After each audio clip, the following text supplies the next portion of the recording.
Hey friends, happy Friday! Hope your week was wonderful and you got to take down maybe decorations and all that. I know the store has had a major change in here. We're back to spring, so if you haven't been in a while since the holidays, it's a great time to come in because we have a lot new things starting to show up. And we will go over some of the new things that we have gotten in recently, including a couple new feeders and a couple wonderful section here. That's all Valentine's Day, and I will show you that, I promise, here in a little bit. I first just want to go over some of our events that we have coming up because tomorrow I am presenting on owls. This is a presentation only, so it's all educational. We're going to learn about unique owl characteristics, what type of owls we can expect to see in our area, and ways that we can, make a more welcoming area for owls to be attracted to, maybe in your neighborhood, if you would like them to be in your neighborhood. Of course, we're going to go over some ways that we can, do things in our yards that make it a nice area to host owls, but also including nest boxes. So we will talk about that as well. But it is going to be a full house tomorrow. So if you haven't already and you want to plan on coming, I highly recommend that you call the store and reserve a seat if we have any left. And but all are welcome. So please come in. It starts at 11 o'clock tomorrow. Happening on Monday at 9:30 a.m. I'm hosting our bird outing for January. That's January 12th, 9:30 at Rock Run Preserve. We meet at the Black Road Access.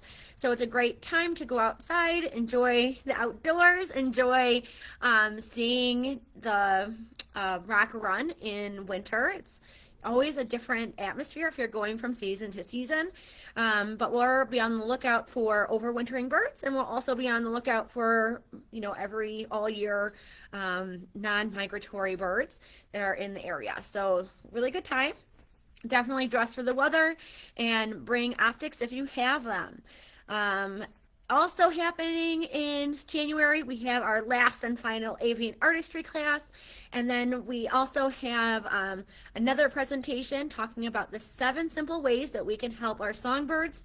It's going to kind of deep dive into all those steps, so if you would like more information on those steps and how you can be a helpful provider to your birds and do it all, this is the presentation for you. And then at the very end, the last Saturday of the month, we have a free activity at the store. It's make your own the pine cone bird feeder craft. So we're going to be spreading some bark butter and rolling it in seed on a pine cone. It should be a good time. We are requiring registration for that, so call the store, reserve a seat, and you got your space reserved, all right?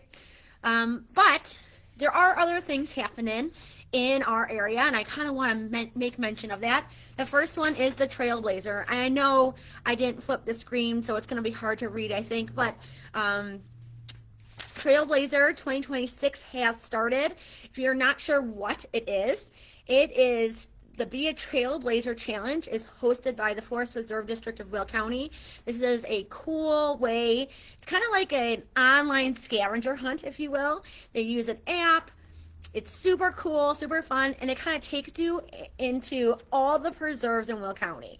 Once you are joined, you participate, and you can earn points, which can win you fun prizes, including prizes from a key sponsor, Wild Birds Unlimited in Joliet. We are one of the sponsors, but there are a ton of other. I think there are over 30 generous local businesses that are sponsoring Take It Outside Challenge now. So cool. It's back, and it has already begun. It actually started, the winter season started January 1st, but it goes until March 14th. So you have plenty of time to complete the challenges. it's a little bit different than when they were doing the Take It Outside challenge. So they do it a little bit differently so that more people can earn prizes, and it's not necessarily timed based. There's other things that go into it, but there are challenges that you do have to complete on certain days, certain times. But for the most part, it's kind of complete at your own will. I have heard wonderful stories of the Take It Outside challenge, so I definitely recommend it. If you haven't gotten a little sheet like this before, we have them here at the store, but you can also learn all the information online. Okay, we will have a link for it on our website, so keep your eye out for more information on 2026 BO Trailblazer Challenge. All right, the other thing that's happening in January is another thing that is close to our hearts, and that is the Pilcher Park events and work days, and they are really needing some help. So, and who are they exactly? Well, it's actually a group called the Pilcher Park Friends of Nature. So, really great group. They are helping to preserve the oaks, and if you've ever been to Pilcher Park, you know that oaks, like, that is what makes me think of Pilcher Park, are oak trees, because they have some gorgeous oak trees. If you're a tree fanatic like me, it is your haven grounds, right? So beautiful oaks, but they also have some really rare native plants on site, and they are needing some help on cleanup. And if you can, on January 17th from 9 to noon at Pilcher Park Nature Center, if you go there, you're going to learn learn about the ecosystem and how to save its future. You can cut and burn invasive trees and meet new friends and learn about ways that you can help and be more involved in kind of cleanups and things like that. So we have some cards like this. You can come by and grab one if we don't have any more. I have this on my door at the store, so you're always welcome to take snap a photo, use the QR code, and get more information. Be sure you RSVP for this one if you want to participate, okay? So that's that. Now that we're done with that, let's get on to some new things that we have gotten in the store. I did show you one already that has come in. That's our new brick feeder. This is the large cake feeder. I know in the picture it doesn't show it well, and in here it really doesn't show it well either, but there is a handle. So the handle actually connects on the top here, and then it hangs.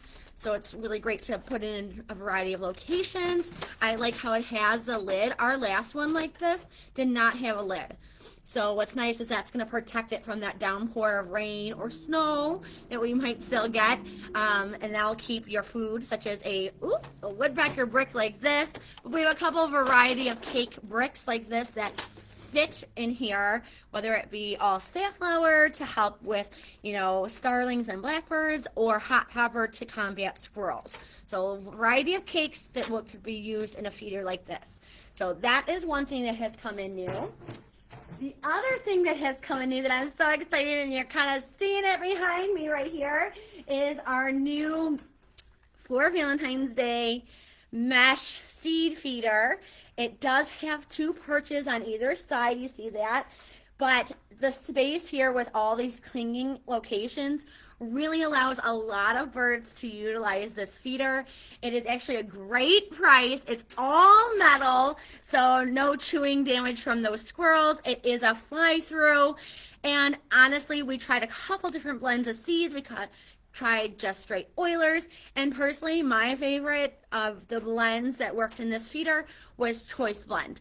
So Choice Blend has a nice combination of black oil sunflower seeds, sunflower chips, safflower, striped sunflower seeds, and peanuts. So great variety of mix, and honestly it looks so good in this feeder, guys, and I know your birds are going to love it just as much as your Valentine's Day will, okay? So that's there too, and you can see over here, I created a wall, this small little wall, just to show you all of the gift ideas that we have started to curate for Valentine's Day, including our new heart feeders, mesh feeders. There are some pre-wrapped gifts similar to what we offered for the holidays, but they are a little bit different. All these pre-wrapped gifts come with a little card that gives the receiver a little kind of gift that keeps on giving, so that they can refill their the food in their feeder at a discount. So other ones that we have are I'll Be Yours for Valentine's Day with our owl seed character on a mini cylinder feeder. Olive is so cute, and she's looking stunning in this little feeder get up. And then the other one we have looking sharp is Harry the Hedgehog, also on a mini cylinder feeder. So again, these are pre-made up, perfect for Valentine's Day. Grab them. You're all set to go. Put it in a little gift bag, and your Valentine will sure love you for thinking about them and their birds. Also on this wall, you can see up here, I have some hummingbird feeders. These hummingbird feeders we had new last year, and they are in a heart shape, so I thought that they would be perfect for Valentine's Day this year. So those are some other options. We have some other red hummingbird feeders here as well. But definitely when you're in next, come and check it out. We have a whole bunch of new things. I can't honestly show you enough of the store to give you all the rundown on all those things that we have new, but definitely stop in, if not this weekend, stop in next week early so you get some of the new things right away. Okay, I'm also going to start turning on this other computer here so that we can spin the wheel, because I failed and I did not spin the wheel on Monday like I said I was going to. So we are going to do that today. And while that computer is waking up here in 4 minutes, I'm going to talk real quick about hawks, because one of the wonderful suggestions that we had last week for a topic for Friday Lives, and I really appreciate, honestly, all of your suggestions. We are going to hit on every single one of them. And if you have a topic that you didn't mention last week, drop it in the comments. I definitely want to hear what you would like to hear about when we talk about Friday Lives. Okay, but let's start to it. We're talking about hawks, and we're specifically talking about hawks that prey on feeder birds, and how we can, combat or at least help our songbirds more, so they're not so much prey for those hawks that are hunting in our own backyards. But first, before I go over the tips on that, I want to show you a couple of the main players when we talk about hawks that are preying on birds at feeders. Okay, let's start real quick with the two main hawks. Okay, we have the Cooper's hawk right here, and we have the sharp-shinned hawk. Now, I know I specifically chose these photos to show you exactly how you can tell the difference, because honestly, they look so much alike, other than their size, and they're rarely next to each other, so we can compare the size.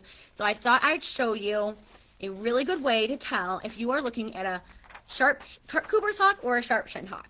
Let's start with the Coopers. Okay, on the Cooper's hawk, you can see that there is a distinct cap, right? He's wearing a cape. He's got the vampire cape on, but he's also got a cap on. There is that distinct, open spot in the nape and the neck where there is not a black, the dark color is not there.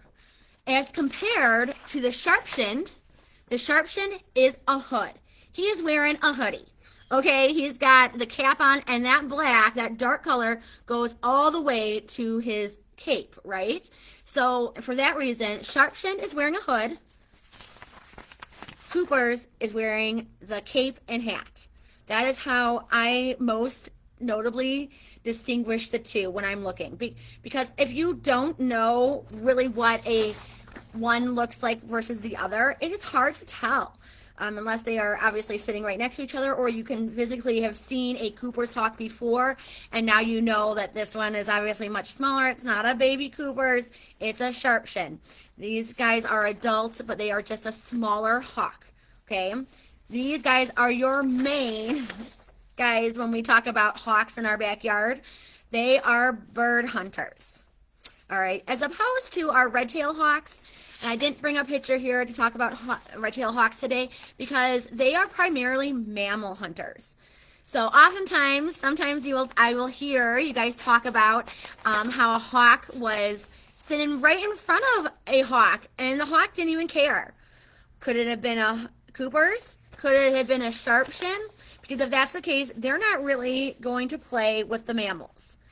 Now, if it was in front of a red-tailed hawk, I bet you anything that squirrel would not be sitting there all pleased, willy-nilly, and playing around, okay?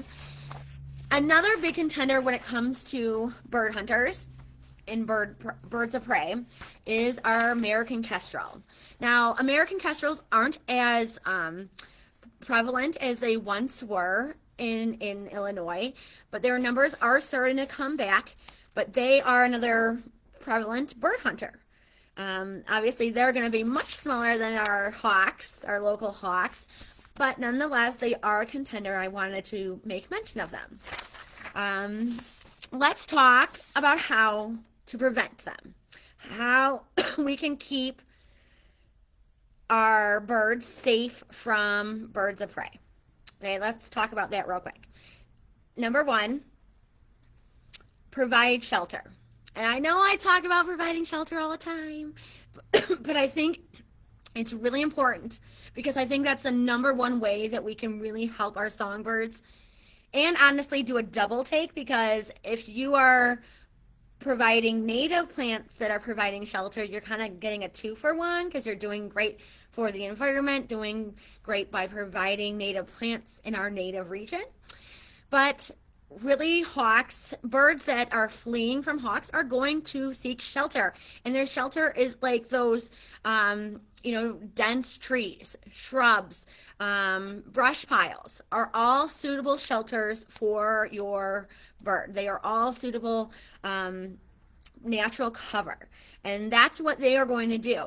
The other thing to think about, that you want to place feeders and feeder poles about 10 feet in distance from that shelter.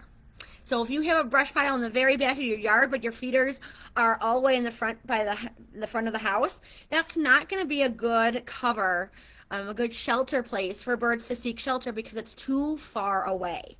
So we really want to make sure that the distance between the shelter that you're providing and the feeders that you're offering are in somewhat close proximity.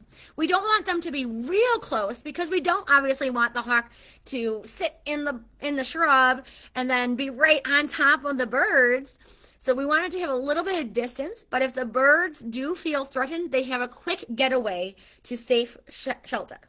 Okay, that's number one. Number two is to shield the feeders. Now, I'm not talking about cages. When I'm talking about shielding feeders, I am physically talking about moving feeders maybe under an awning. Maybe it's physically having a cover on a tray feeder or a ground feeder. Physically having that cover, right? So I think I have one right here. I should have grabbed it ahead of time, but here it is nonetheless. Something like this, right? We have pole trays that attach to our poles. We do have covers for that. So if you're providing a cover, that is going to help birds out, because it's shielding them from being kind of stalked from above. All right, so that is number two. So number one, provide natural shelter. Number two, shield your feeders. 3 is avoid ground feeding out in the open. Okay, so just like, it's kind of like a sitting duck, if you will. So when we are putting seed straight on the ground and scattering it about out in the open, you're really opening your birds up to being top prey. The other thing about being on the ground as a bird is it's harder for them to make quick flight movements and get away. They have less options. So to minimize hawks' effectiveness, let's keep feeding above the ground. Okay, limit ground feeding altogether if that's a severe problem in your area. Number 4 is kind of hard, because I know how much you guys love your birds, and I know that you truly care for them, and you are going to do your best to protect them. And number 4 really talks about avoiding the temptation to stop hawks after they've caught their prey, their bird already. Okay, and think about it this way. If you are, going to tap on that window or go open the door and shoo them away, doing so after they've already caught something is really not helpful to the bird that has already been caught. Okay, at that point, the bird may have already passed away due to stress, due to injuries being caught. So it's not very helpful to the bird that is already caught. But what it will 100% do is it will scare the hawk away for the moment, but then it will return because it's going to hunt again. And that only just puts more birds at danger. So instead of trying to interrupt that behavior, that action, it's better to just close the blinds or turn your back for a couple minutes, let it do its thing, and just kind of wait it out. It will do no good to your birds and the other birds in the yard to shoo it once it's already caught that bird. Okay, so I know it's hard, but try to avoid that temptation. Okay, that's number 4. Number 5 is all talking about hunting has a cycle. Okay, so hawks in general, for the most part, especially bird hawks, they are preying on the weaker or less observant birds. So maybe that's a bird that already is kind of sickly. Maybe that's a young bird. Maybe that is a very old bird. There could be lots of reasons for why they are less observant or just weak in general. The healthier birds or the more wiser birds in your yards are, when a hawk comes in, they are going to lay low. They are going to do their best to be unnoticed by their predator. So in turn, as you have less weaker, less non-observant birds in your yard, hunting gets harder. Okay, so the hawk will eventually move along. All right, so you don't necessarily have to, there's not much to do to convince the hawk to move along, but just know that nature runs its course. Okay, so in your area, you may have a few birds that are weak or a few birds that are less observant of natural dangers. But as those birds are fewer and fewer, it's going to become harder and harder for the hawk to be able to prey on the birds that are there. So as a result, the hawk will eventually move along. All right, so just know that there is a cycle to everything. Nature has its course. And then the very last thing to give you on this tidbit is to just try to appreciate hawks as the marvelous creatures that they are. Yes, they are birds of prey and they will take advantage of hunting where it's optimal. But know that for every 8 times that they try, they only catch one thing. So their chances and their success rate is actually very, very low. And just kind of appreciate how hawks are fulfilling their own niche in the book of nature. All right, so just try to appreciate that they too are birds and they are something that we can appreciate and marvel on just as much as the songbirds that we love and cherish at our feeders. Okay, so I hope that helps. So just remember the 6 things I kind of taught you: providing the natural shelter, shielding your feeders, avoiding ground feeding, keep your birds safe, avoid the temptation to chase the hawks after they've caught something, know that hunting runs in cycles, and try to appreciate the hawks that are in your own backyard because they are marvelous in their own unique way. Okay, again, I will have that information on hawks on our website, promise, by next Friday. All right, I promise. And the last and not least, I am going to spin the wheel here. So now that the computer has woken up again, give me a second and I will turn our screen around so that you can see us, the winners, whoever it may be. On here, let's see if I can just face one to the other. There we go. So on our spinning wheel here, I have the names. If you were watching last week or watched the replay at all, I asked for some recommendations for topics to talk about for Friday Live. Hawks and how to help your songbirds was one of them. So thank you, Karen Spatz, for suggesting that topic. It was a great topic, and I'm glad that you asked me to do that one again. But if you put out any suggestion, your name will be is added here from last Friday. So on our list, we have Valerie Chapman, Karen Molding, Barbara Schmaltz, Karen Spatz, and Marilyn Bellows. So if your name isn't on here, I do apologize. I really scoured the live comments to make sure I didn't miss anyone. But again, you know, I'm only human, so I do apologize if I did. Tonight, the prize is some beautiful earrings. They are they're made by the same company that makes our Silver Forest earrings. So really great quality, and those prizes are going to be here at the store for pickup. If you are a winner, you can pick it up in the store. Otherwise, if you're not real local and you are going to place an order soon, you can let me know, and I will include your prize in your next order online. All right, and we'll just ship it out to you with them. Okay, let's spin the winner. We're actually going to pick 2 winners tonight. So let's spin and see who we get.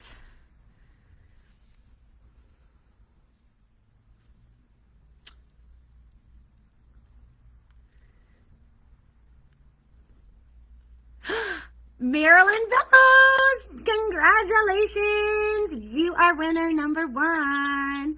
Okay, we are going to remove Marilyn so that we have even less of a pool to choose from, and we're going to pick 1 more winner, all right?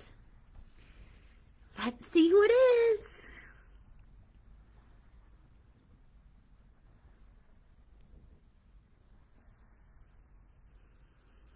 Congratulations, Karen Molding! Woo, woo, woo. All right, guys. Like I said, winners, your prize will be here. I will contact you on Facebook, of course, but your prizes will be here in store for pickup if you'd like to pick up local. Otherwise, if you'd like to place an online order, I can include it in your order and ship it out to you. We'll make that arrangement when we chat on Facebook. But thank you guys always for watching and supporting our small business. We sure do appreciate you guys, and we wouldn't be here without you. I absolutely love sharing the excitement and joy I see with my birds and helping you even troubleshoot, even if it's talking about hawks or other problem-solving tips and tricks. That is what we are here for. So thank you guys so much for watching. Again, if you have any other topics that you would like me to talk about on Friday Live, please drop it in the comments. We'd love to hear from you. And you guys have a wonderful Friday. We'll see you tomorrow, hopefully for our owl presentation. Don't forget to call the store to reserve a seat. But we'll see you when we see you. And thanks so much. And we'll definitely see you next Friday around 5:30 to tell you what's new and happening at the store and what's happening out in nature. All right, bye now.